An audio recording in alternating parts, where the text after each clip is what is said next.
Good evening, ladies and gentlemen. My name is BrightOps, and welcome to Monster Roadtrip, or Monster Prom 3. Both titles work. But yes, the third entry into the Monster Prom series has finally been released, and I'm happy to sit down and play it. I will admit I did get a beta version before, but you weren't allowed to share information with that. Confidentiality agreements and all that, so... Anyway, let's begin. Do you want to hear awesome voice effects, or would you rather make them up as you go? I'm happy to hear voices. Let's see, one person... Okay, there's two things that we have to unlock Prankmaster. Let's see, Road Tripper. The true survival co-op experience, including a player performance ranking at the end. Let's see, easy, focus on the narrative and take the scenic route. Higher initial resources, deep conversations are impossible to fail. Let's see, standard experience, standard initial resources, extra attempt at deep conversations. Or face a ruthless survival challenge. Lower starting resources, higher destination requirements. Resource changes are tougher, no extra attempts at deep. Let's go with normal. Ah, the road. That mythical beast of asphalt. We once tamed it in what became one of the strangest, most wonderful journeys of our lives. Back then, when we were young and unafraid. Summer was coming to an end when Polly and Scott planned a road trip. The whole thing was bound to go off rails. This was the Prankmasters, after all. Scott Howell, 21, a werewolf athlete who compensated for his rather small brain with a stupidly huge heart, and Polly Geist, 22, a party ghost with an insatiable hunger for all the wrong things. Each of them were, by themselves, an agent of chaos. But together they were the perfect combo of hijinks to ensure. Who in their right mind would have agreed to join them on such a trip? Who are you? Now here's the thing, we've got the standard group. You know, Zoe, Brian, Amelia, and Oz, or their various colours or whatever you want them to be. Though I've sprung for the DLC a bit in order to have unlock some other characters. So we've got John. I think his name's Glitch, Zoe, and I do not know what this moth person is called. Hazel. Baby Hazel. And they also go by Cinnamon. Though we will be calling them Right-Ups for the purposes of this trip. I'll do my best. Tune your trip vibes. Let's see, desert vibe.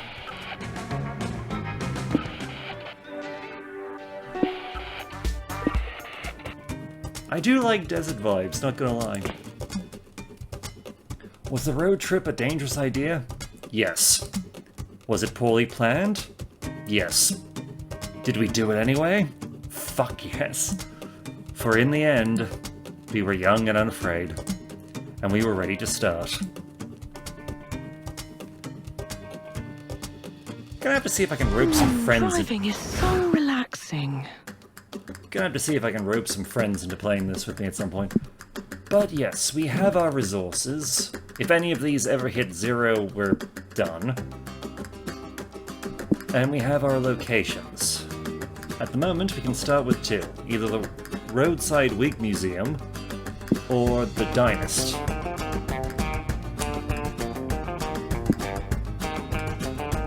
Well, we might as well start with the Wig Museum.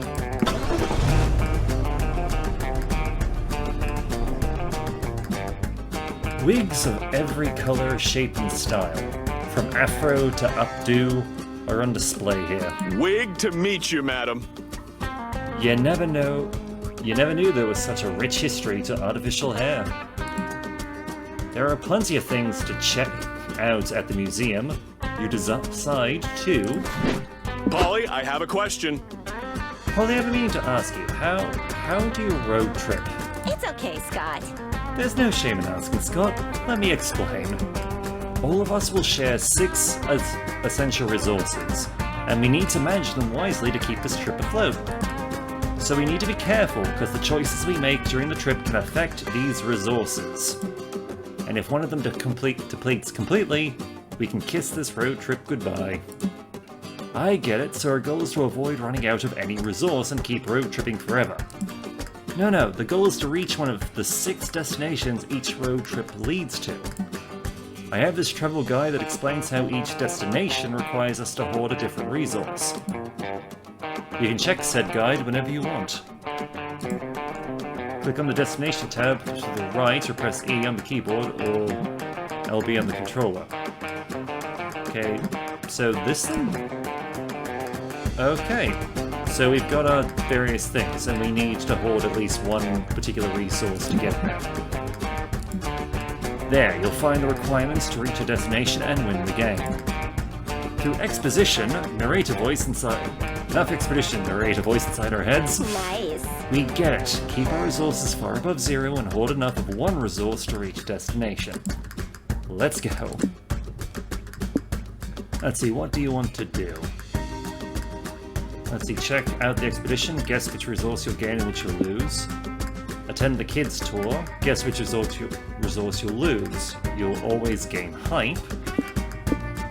Or visit the gift shop, guess which resource you'll gain, you'll always lose money. Let's go with the exhibition.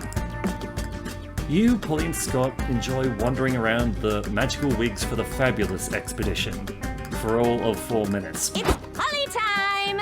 Okay, I'm tired of staring at these wigs, let's try some on. Please don't try on the wigs, ma'am, says an employee, or I'll be forced to call security. If we can't try them on, can we at least eat them? I'm hungry and the big powdered wigs look like cotton candy. If you eat the wigs, I'll definitely need to call security. What about this wig here? The sign says it has arcane powers incomprehensible to any mortal. I'm not mortal anymore. Let me comprehend them. The employee sighs and clicks a button in his pocket, and you all are forcefully carried to the next room by security guards. This sucks. Grown-ups, how the hell are we supposed to have fun here if we can't touch stuff, eat stuff, or fuck around with forbidden magic? Great question. You don't know much about having fun at a museum yourself, but you know a lot about bothering people who want to be left alone. You look around the exhibition, decide who to pester for your entertainment. Let's see, this curious fellow who seems to be really into wigs, or this dandy, suave gentleman who looks quite heisty. Who to bother? Let's go with the heisty guy. Said gentleman moves closer to you, casually, eavesdropping and fiddling with his attaché case. I'm probably mispronouncing that. I look heisty? I don't know what you're talking about. Oh, okay, I guess we misjudged you. Sorry about... Okay, you caught me. I'm here to do a heist and steal the magic wigs in the exhibition. Now that you know, do you want to join my heist crew? Sure. The gentleman takes you outside to a black van parked out front. He opens the back doors to reveal a bunch of people inside.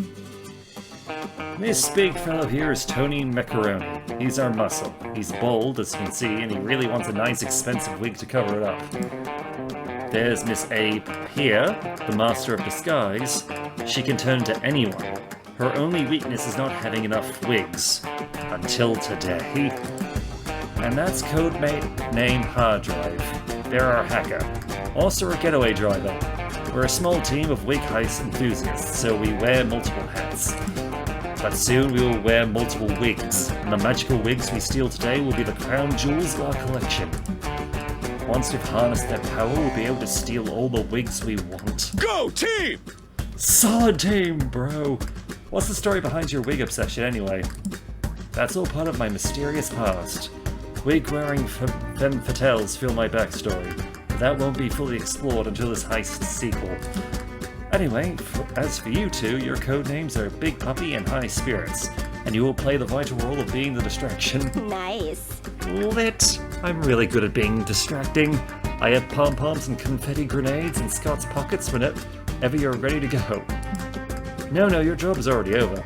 You see, I needed you to help me distract the audience while the real heist leader finished grabbing the goods. The suave gentleman takes off his hyper-realistic silicone mask to reveal Miss Ape here. Yeah, let's go with the gasp. The real leader jumps in the back of the van with a bag full of magical wigs. You couldn't have done this without you. Here's your cut of the spoils and a burner phone. We'll be in touch. Hard drive, we're ready to go. Hard drive speeds off as the leader shouts, Verci from the van. We did it! Yay, we did it! I mean, we didn't really do anything, but we somehow did it anyway, which is the best way to do stuff. You lost 2 soul from committing a crime, but gained 2 magic from the magic wigs. Duh. Oh, this seat is comfy. Alright, what other options? National Park, go hug a tree, nature nerd, or biker bar? Let's see, full throttle in a bottle.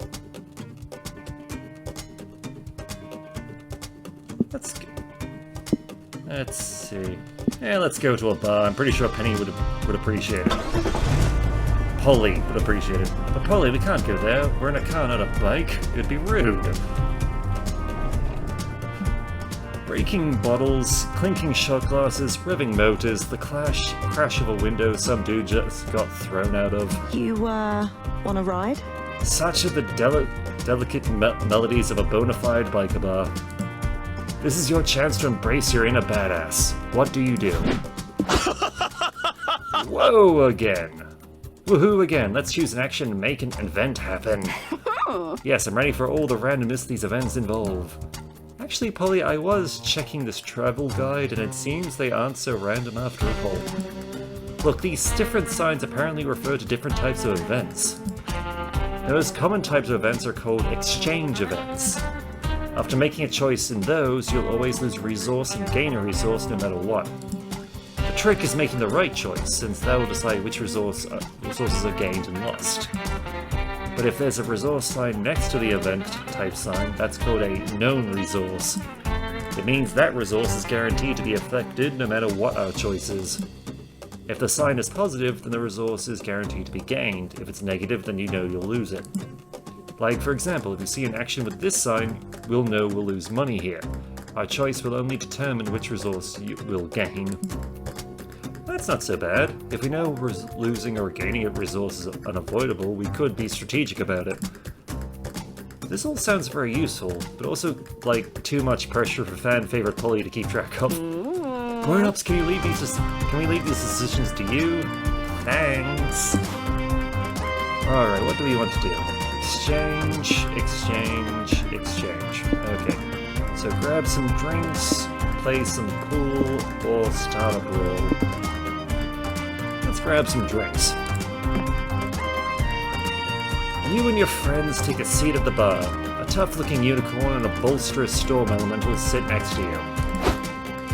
Hey guys, I didn't know you drank here.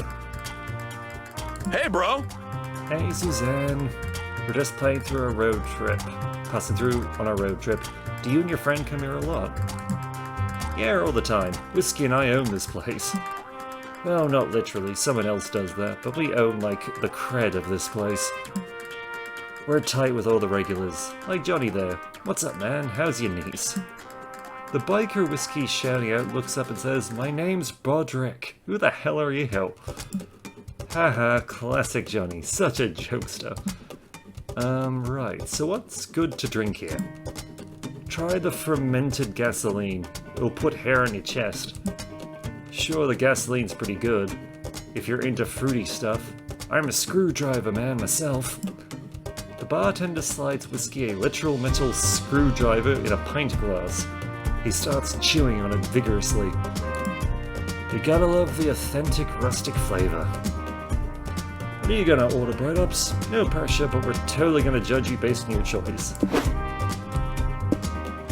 Let's see, punch to the face, the strongest spirit, the spirit of someone really strong, or a glass of water. Let's see. What do I want to... Yeah, strongest spirit, why not? You pay 2 money and the waiter brings you a ghostly brew. The spirit of an extremely muscular man comes pouring out of the glass.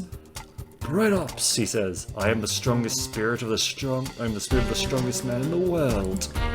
I have many names, but you may call me Mr. Worldwide. Tell me, are you worthy of consuming me? What feats of incredible strength have you performed? Well, pull-ups aren't my strong suit, but my pet fish died last winter and I bore the crushing weight of his loss every day. Impressive. Have you ever used your strength and heroism to help others? My mom calls me a strong, helpful little boy when I help her carry in the groceries. Good enough, you are clearly strong, but now it's time for the true test.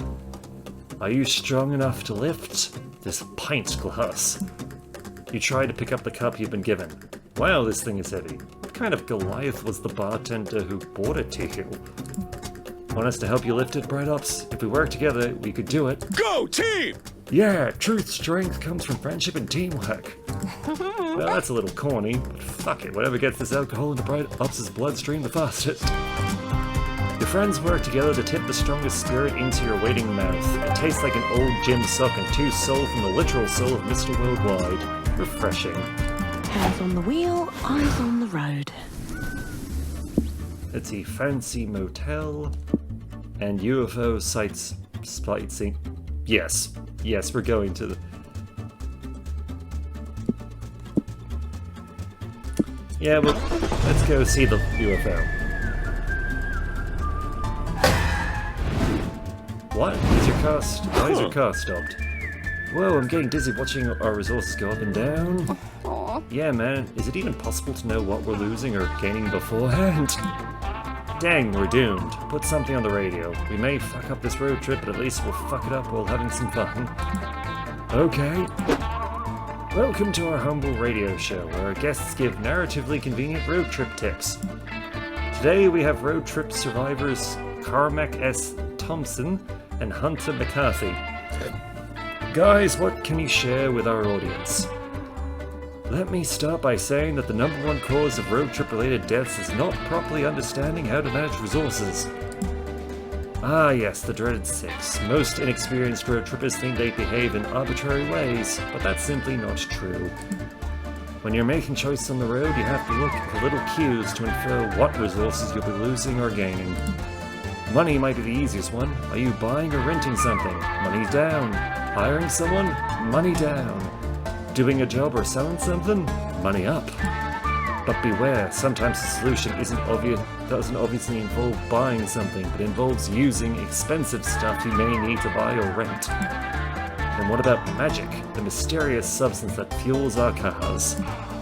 Magic is tricky because sometimes you'll need to use it for spells, summonings, and curses, but that will mean lowering your magic and risking an empty fuel tank.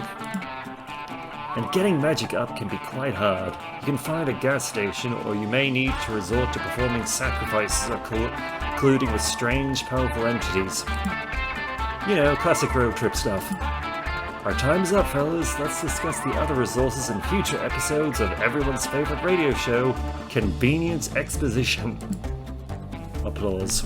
Wow, that was stupidly convenient. Scott, did you take notes? Nope.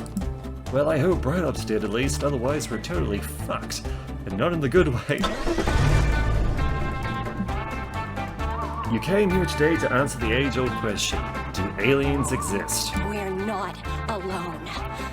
Who knows if you'll see any today, but at least it'll be fun to hang out with the other UFO spotters. So, besides watch the stars and swap extraterrestrial conspiracy theories, what do you want to do? As you look for UFOs, you'll always gain hype. Like tinfoil hats will gain soul. Send a message. We will lose soul, but we may gain something. I'm happy to send a message. It's too foggy to see any UFOs, sadly. Wait, that's not fog, it's smoke. You follow it back to its source and find Kale and Abdu. Sup guys, wanna help us send a message to some aliens? I'll send a message to whoever you want if I can bum a hit of that pipe. What do you want the message to say? We don't know yet. Whatever it is, it's gotta be really important, you know? Like, something profound and deep and interesting all at once. Something like, a smart man knows the tomato is a fruit. A wise man knows not to put a tomato in a fruit salad. Holy shit, that is wise. If you guys want to send the aliens a message and get one back, maybe instead of being philosophical, the message should be really eye-catching. Yeah, something like, these sodas sent a message to aliens and you'll never believe what happened next. Whoa, what happened next? That's for us to decide, bro. It all depends on the message. Fuck, you're blowing my mind right now. The future is ours to shape. You guys obviously know what you're doing. Right up, got any ideas for an attention-grabbing message to send to the aliens? Are you still doing crop circles? These tutorials will teach you more artistic ways to deface Earth's dumb, non-gaseous surface. Subscribe now. Let's see, 8 cool Earthlings you must abduct at least once in your life. Number 6 will shock you. Yeah, let's do it. I like it, but I'm not sure if I know that many objectively cool people. That's okay. You're so hip and cool that you can easily name a few other cool people. Cool Josh, for starters. There's also Rad Richard from school, your pen pal, Badass Brenda, the homeless man on your block who does kickflips off of parking meters. I love that guy. He bummed a joint off me once and taught me the meaning of life. It means the quality that distinguishes a vital and functional being from a dead body. Whoa. Deep.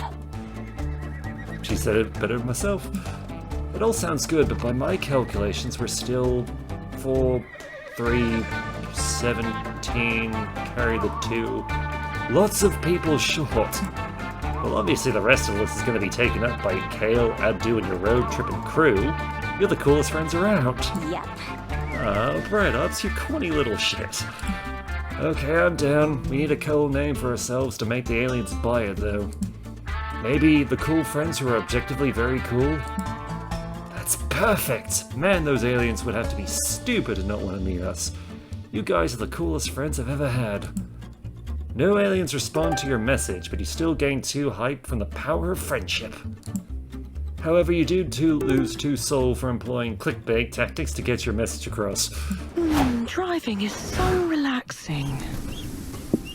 Low-budget reptile shop. And the charming village. An idyllic little village where absolutely no atrocities ever take place.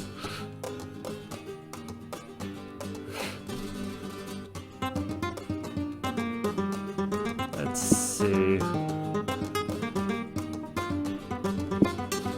You know what? I'm kind of interested in trying to hoard magic, so to the reptile show. What are the reptiles showing, Polly? They're showing off, most likely. Good humor. Welcome to the Reptile Variety Show. Meet the cold-blooded critters with a passion for the stage. Let's get some popcorn. There are a few performances scheduled for the day. Which show do you want to see? Let's see. Charming snakes. A crocodile, but it's a stage magician. And the improv iguanas. Let's go with the crocodile. Stage magician crocodile. You settle in to watch the show. Stage hands bring out a stool, a microphone, and a 11,000 pound reptilian killing machine and a funny hat. I am Reptilizar, famed crocodilian magician, known far and wide throughout the Everglades. Prepare to be amazed. For my first trick, I will make this rabbit disappear. Someone brings the crocker rabbit. He puts his hat in front of his face. The bunny shrieks. Then there's chewing sounds. Okay, you're obviously just eating the rabbit. You can't call the food chain magic. Boo! Humph. I see we've got some hecklers in tonight's audience. You doubt now, but wait until you see my next trick. I'll make this entire pig disappear over the course of an hour with the aid of this magical barbecue sauce. You're not even trying. Can't you make anything disappear without just eating it? Of course I can. Reptilizar can make anything disappear. Anything you can think of, I'll make it gone. Sure, if he's telling the truth, that could be really useful. Say if he's telling the truth, that could be really useful. And if he's lying, it's all the more entertaining for you. What do you ask the crop to make disappear? All of my adult obligations. My internet search history because of reasons. Let's see, eeny, meeny, miny. Yeah, let's go with obligations. What? Adult obligations? You mean like wearing underwear? Nah, I want the whole shebang. No more work, no more meetings, just time to sit around and play video games. Very well. Shibbity shobbity alakazooey. Reptilizar waves a magic wand around and grabs your phone out of your lap before you can stop him. Hello, is this Bright Up's boss? Great! I'm calling on behalf of Bright Ups. He is quitting his job effective immediately. What? Yes, he's absolutely serious, and to really burn the bridge, he would like you to know, and I am quoting him directly here, that you are an incompetent, insufferable poopy head whose only positive contribution to the world would be dropping dead. Yes! Fuck yeah, go off! How's that for a magic trick, Bright Ups? I just made your entire career disappear. Yep, great. You gain 2 magic for witnessing such a magical trick, but you lose 2 money from all the paychecks you won't get anymore. Time to stop and get some rest. Such peace and quiet. Finally a place to rest. Even this spectral booty needs to do some sitting after so much shaking. The guide says there are several rest stops like this one. We should be able to reach one, like, once a week after visiting 4 locations or so. Let's go, Scott! That sounds great. Let's go chill on those benches, Scott.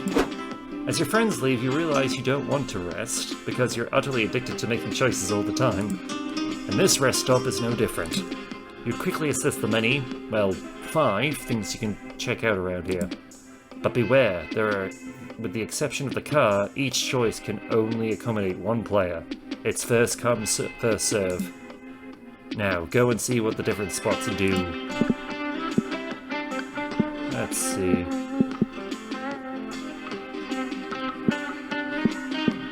Let's see. Let's go with the rest area. Later that night. Let's find somewhere cozy. Welcome to the benches, where you can relax and talk with either Scott, Pulley, or Scott. The conversations you can hold with them are a chill narrative treat with no choices to be made. If you have enough conversations, you might score a date ending with one of them. Also, by having a conversation with Pulley or Scott, you activate the chaotic energy passive effect, which will remain active for the following week. What does it do exactly? Find out for yourself. Now go make some small talk. Let's see, conversation effect for 1 week. All resources gained, losses from location events are increased by 1. Oh, it's both of them. Let's talk with Polly. Let's talk about her interest in cooking or party etiquette. Let's go with cooking. Yeah, I've been looking into cooking. Nice. Tasty. It meshes 2 of my favorite things, chemistry, which rocks, and little momentous joys. Like, how dumb is it to spend hours making something that's gonna be gone in a blink in a couple of mouthfuls? It's so incredibly inefficient that it becomes simply beautiful. That's a nice thought. And now that I don't even really need to eat, my hobby has reached new heights of stupidity. And of beauty, too. So I started taking some cooking classes. Vera takes them too. I love that wonderful bitch, but she could use an education on beautiful inefficiency. Indeed. I think it's healthy for her, even if the classes stress her out most of the time. We sit there, we learn, and we experiment. That's what I love about chemistry and cooking. It's transformative. But like literally, it's all about transformation. You transform things into other things, like how you can transform eggs, flour, butter, and some other stuff into a cake. Nice. Or how flesh, blood, bones, and some other stuff transformed into meat. So yeah, I think the afterlife gives you some new cool perspectives, and I also think cooking rules. Maybe one day I can cook something for you, if you dare. I agree. I'd love that. Let's see, wherever the prank masters go, Hi Chicks and Sure, can you handle the consequences of their mess? Next week, all resources gained and losses of events are increased by 1. Magic is in the lead. We do have to probably balance out the money, though. Week 2. Hands on the wheel, eyes on the road. Let's see, regular motel, the background of any experience, and desert foot. The heart and soul of the desert. Let's go with the hotel. And that's why I never go back to that bakery. Whoa, no, good lord. After a long, exhausting day of sitting in a car, you're ready to turn in for the night. Ugh, Mama needs some rest. Time to choose which mundane activity to do before going to sleep. Surely Polly and Scott will find a way to make it weird. Huh?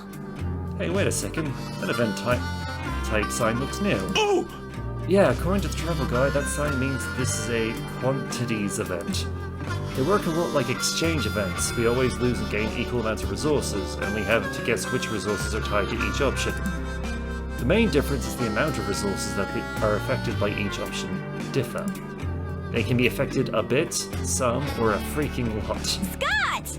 Scott, you never swear. That's how the travel guides phrased it. Dang. So what this foul-mouthed travel guide basically says is that we can choose to play it safe or go bonkers. Yep. You already know what Mama would choose, perhaps. But this one is up to you. Boo, go for it. Let's see, watch some TV, order some pizza, or get ready for bed. Let's get ready for bed. You claim your mattress and start preparing to go to bed. As you're deciding which of your onesies make you look the most fuckable, you hear Scott and Polly giggling in the bathroom. You go investigate. Hiya! Hey there, grown-ups. Scott and I are doing our nightly skincare routine. Care to join us? Oh, surely. But before you can rejoice about these two doing a normal activity for once, you see them step aside to reveal a fleshy, undulating pile of skin sitting on the sink. What the fuck is that? It's our skin, silly. We heard that skincare is really important, but Polly doesn't have skin of her own anymore, so I got her this little guy to care for. I named it Rodriguez. Okay, but where did Scott even get this Eldritch skin abomination? Boo, you asked too many questions. Oh, wink! And questions are not part of a good skincare routine. Wink. So are you gonna help us rub lotion onto Rodriguez or not? Despite not having eyes, the skin is somehow staring at you. Maybe even through you. Nope, I did not sign up for this. Well, actually, you did sign up for this. Moisturizing Rodriguez is in your road trip contract. Ah, damn be the day I signed that contract on a dare. It looks like you're stuck rubbing lotion on this creature. How long can you stand to do it? I'll give it an hour. Yes, an hour. Hour seems good. You pat some lotion on the skin. It feels like slime, but it's warm and wiggly and seems to be purring. Nice work. Rodriguez has been kind of stressed lately. Do you think you could rub the lotion in Saratushi style to relax the knots in its back? This thing has a spine? I think so? Also try singing to it while you go. Its favorite songs are 99 Bottles of Lotion on the Wall and Frank Sinatra's Under My Skin. Oh, and Rodriguez loves it if you imagine vacationing in Denmark while you care for it. Okay. Should I narrate the thought of visiting Denmark aloud as I go? Nah, you just have to think about it. The skin will know. You imagine being in Denmark. At least the fantasy helps you get through this ordeal. You lose 3 mind, but gain 3 hump for being a skincare conscious friend. Oh, this seat is comfy. Let's see, we got the hole, which potentially gives us magic and money. Or the wedding. I now pronounce you wedding crashers.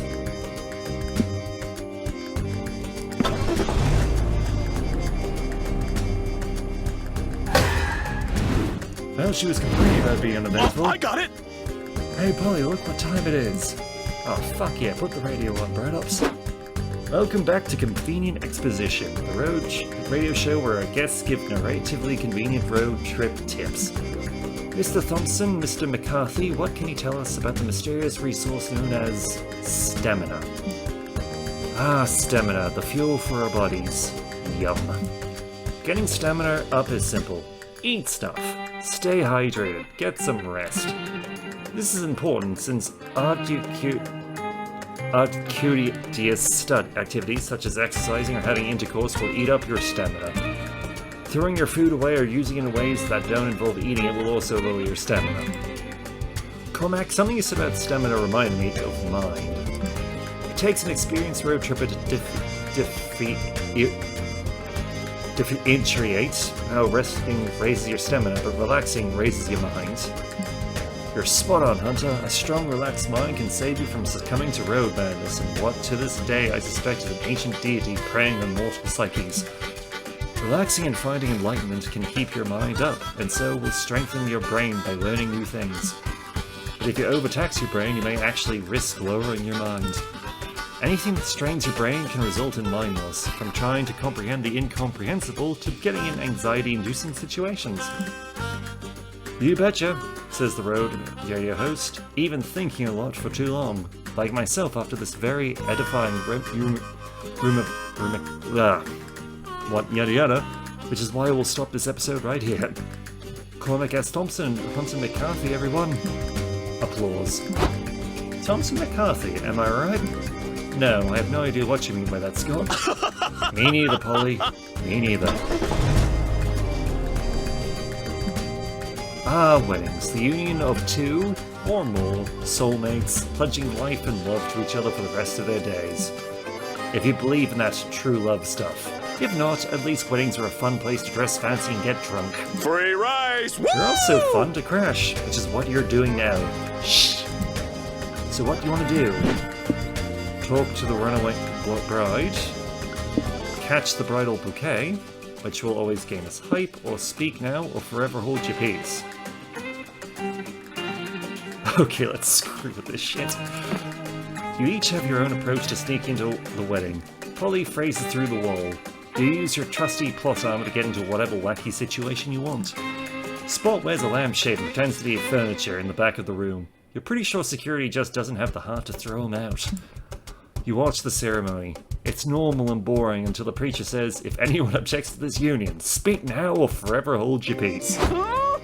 Oh, them's pranking words. I object! What? Why? Who even are you? Yep.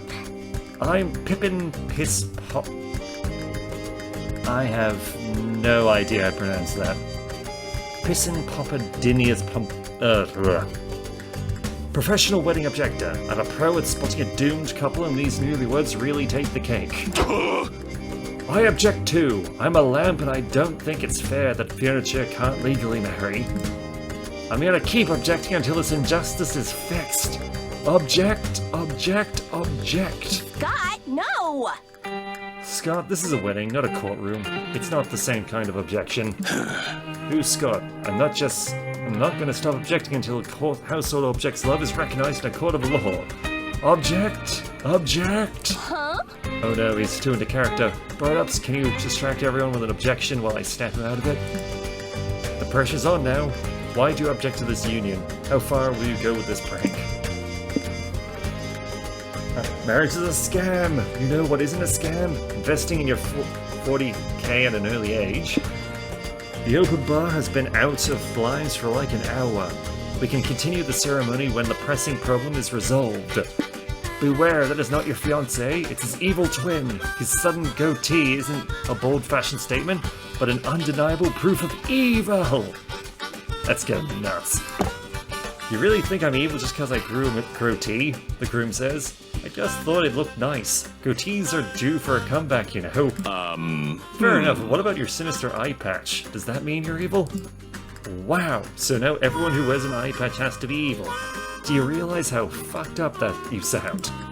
It's true that the evidence is circumstantial, says the best man, but it's worth noting that the groom's parents did have twin boys. Richard and Evil Richard. Wow, really? That's pretty indicative then. Are you actually Evil Richard? Fine, you caught me, the groom says. But maybe if my parents hadn't named me Evil Richard, I wouldn't have felt the need to be evil. Nature versus nurture, people! Wait, so you're really an evil twin? The other groom asks. That's so crazy. I'm the evil twin too. I stabbed my twin brother and came here planning to disrupt the whole ceremony, but I guess I don't have to do that anymore. Really? Small world, Evil Richard laughs. I smothered Richard with a pillow to be here. I guess great evil minds think alike, my dear. Love wins. The best man frowns. Should someone maybe go call the police, or... Don't spoil the tender moment!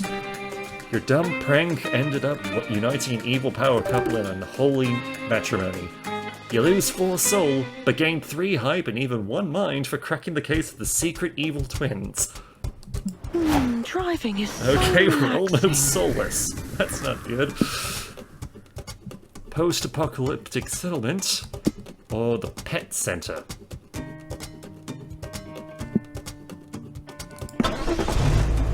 Pet center.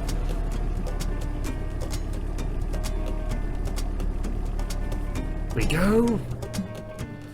You're surrounded by pets of the highest pedigree, here to prove that they're the best of the domesticated animal kingdom. Ow! But you've got a pretty impressive good boy of your own who's ready to compete. Scott could win this thing easy peasy. It might be his first and only chance to actually outsmart his competition. The only question that remains is what category you want to enter him in. Let's see, talents, obstacle course, or looks. Obstacle course. You enter Scott into the pet contest. He's very excited about it. Let's do it! This'll be fun! I just need to transform first. Polly, you still got that picture of a full moon? Yeah. Yeah, I've got a full moon, alright. Peep these cheeks! Polly moons you all with her bare butt. Ow! Glorious. Whoa, that really worked. I was just messing around. The magic rules of this world make no sense. Woof, woof, woof. Wolf Scott is ready to dominate competition. Who Wolf Scott need to eat? I don't think eating the other competitors is part of the deal, buddy. According to these flyers, there are actually several different obstacle courses we can choose to compete in. These obstacle courses will engage your pet's muscles and agility. Wolf Scott has muscles, along with wits, grace, charisma, bureaucratic expertise, an ironclad moral code, and full understanding of life and death. Are those other muscles? Never mind. Dang, there's gotta be at least one obstacle course here we can win. And if not, at least one that'd be very entertaining to lose. Perhaps which obstacle course should we enter? Let's see, the trolley course. Your pet will be thrown into impossible moral conundrums. I don't think we have enough soul to lose in this one. The social climbing course. Overcome social obstacles to be accepted into high society. And the permit course. Be ready to get stressed from jumping through several bureaucratic hoops. Let's go social climbing, shall we? But Wolf Scott not sure how to be fancy. It's easy, we'll start by making you look expensive. Rich people judge you based on what you have rather than who you are anyway. You spend 3 money to buy Wolf Scott some fancy clothes. It's some undies identical to the ones he had, but made out of something way fancier, like velvet. You and Polly spent hours teaching Wolf Scott fancy phrases and commands. By the time the competition starts, that mangy mutt has gone full pure breed pedigree. Oh hey, it's you guys. You got Scott to compete in the upper society course, huh? Good luck defeating my pet. His name's Astaroth, and he's the fanciest little creature in all of hell. Astaroth is horribly huge, smells like burning sulfur, and looks like something you shouldn't feed after midnight. But he's got a fancy hat, so that basically cancels it out. He's cute, but we trained Scott hardcore for this. Show him, buddy. Shake. Woof, woof, woof. Salutations, Astaroth. Me, Wolf Scott. We shake paws now with pinkies out. Good boy. Now catch this tennis ball and tell us how it tastes by using fancy words. Tennis ball good. It tastes very yellow. The judges praise Wolf Scott. Yellow is not a flavor but a color, which means this pet is using poetic language. Very fancy. Wolf Scott smokes the competition and proves that you really can teach an old werewolf new tricks. Nice, you gain 3 hype. Oh, this seat is comfy. We've almost got enough hype. We just have to not die. Let's see, city under attack. You must be the only idiot driving into the city. Or Simon Soups. It's a super special place. To Simon Soups! Isn't it cool how nothing ever happens on the road? Oh, hello? Scott, fuck, turn the radio on. Convenient exposition has started already. We can't miss it. Roger. Mr. Thompson, what are you telling us about hype again? Yes, let me repeat. Anything that makes you rejoice to your core will get your hype up. That includes laughing out loud, doing thrill-seeking stuff, or going to town. If you know what I mean. Wink. I like keeping my hype strong and vigorous. That's why I avoid all the stuff that will lower my hype. Like doing boring stuff, mingling with dull or annoying people, or choosing mundane solutions over epic ones. Amen. Speaking of boring stuff, you know what else is boring? Being a good person. But sometimes you need to be if you want to keep your soul up. Yeah, why do we need to have souls anyway? Beats me. At least soul is quite easy to manage. Doing good deeds, soul up. Being your worst self, soul down. So remember kids, don't underestimate the power of keep helping strangers while you're on the road. You gotta keep your soul healthy and clean. Amazing, simply amazing. Your tips have been extremely helpful and incredibly expositive. You've provided a great tutorial for anyone who aims at a successful road trip. Cormac S. Thompson and Hunter McCarthy, everyone. Applause. Whoa, Polly, I think I've grown as a person. Yeah, Cormac S. Thompson and Hunter McCarthy are part of the family from now on. A toast to convenient expedition. Hooray. This rundown soup restaurant seems to be years past its prime. Still, you're hungry, and a bowl of soup would really hit the spot right now. What's the worst that could happen? Some kind of murderous robot pops out of the shadows and kill you? Yikes. Nah, that's way too unlikely and weirdly specific to happen. So what do you want to do at Simon Soups? Let's see, soup time. We'll always gain stamina, but we'll lose something. And we can't really afford it. Celebrate your birthday, or work the night shift. I'm gonna work the night shift. We kind of need money. You and your friends walk into the restaurant. It smells like chicken stock with a hint of blood. Welcome to Simon Soups, where the broth of childhood and the vegetables of imagination are stirred together to create unforgettable magic. We wanted to ask about the now hiring sign out front. We could use some extra cash. You're interested in the night guard position? Sure, you're hired. Oh, that's it? No interview? Sweet. Yeah, trust me, we're desperate. You just gotta sign a waiver first. Forfeiting your rights to sue Simon Soups if a soup-fueled animatronic murder happens during your shift. Could you maybe tell me more about these soup-fueled murders before I make a snap judgment on that? Sure. Simon Soups was founded in the 1980s by a guy named Simon Shafton. He was a roboticist and a child entertainment genius. He also really loved soup and was honestly kind of a psycho about it. Shafton designed the animatronics to carry out his aggressive soup agenda, meaning they do weird shit sometimes. The company got bought out a few years ago, and the new management's reprogrammed the animatronics for the most part. But they still sometimes malfunction after dark, hence the waiver. Anyway, the job's yours if you want it. We'll basically take anybody. How many nights can he put you down for? Let's see, maybe just work one night, and maybe when you said work, you sort of meant fool around, not like actually working. Jeez. Don't know, these animatronics still used to be murderous. One night sounds like enough nights. Get the full experience. 6 nights at Simon's. Let's see. Yeah. Actually...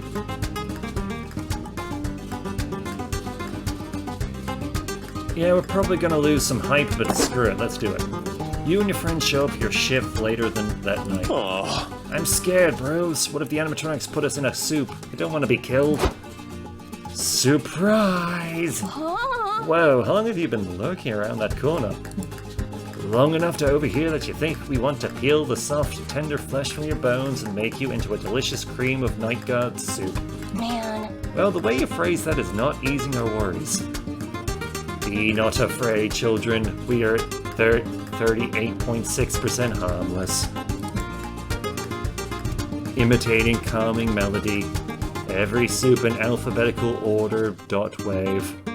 Tape I of 6. Tape 1 of 6. Oh god, you're not gonna go through all 6 tapes, are you?